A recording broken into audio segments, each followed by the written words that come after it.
لصالح الترجي توزيع والهدف الاول. جول! هدف اول لصالح الترجي عن طريق زين الدين كادا في الدقيقة 28. والاهداف المباراة عملية ممتازة جدا كانت لصالح الترجي. على الجهة اليمنى بدات من مكونا، نتبعوا العملية امامكم. مكونا يخرج كرة في طبق ممتازة لبن علي، يعمل توزيع أرضية ويتبعها اللاعب زين الدين كادا ويمضي على أول أهداف مع متابعة دفاعية أمامكم. يعادل الصورة، ممتاز بن علي وممتاز كادا، تبع الكرة. الرياضي في غياب ثم تغيير بعد قليل واحنا نحكيو على الترجي في غياب قلت البرازيلي رودريغو رودريغيز اللي تعرض لإصابة خلال دربي العاصمة. نتبعوا العملية.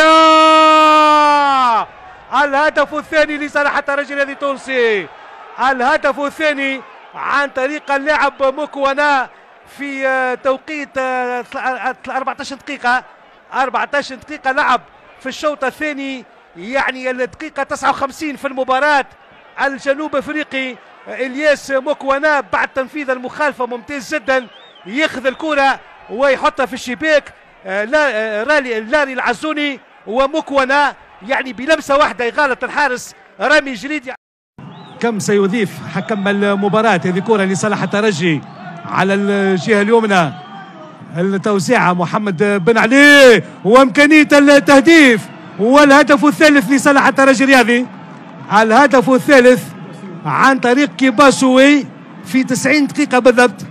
إذا الدقيقة 90 كيباسوي يثلث النتيجة لصالح الترجي الرياضي التونسي.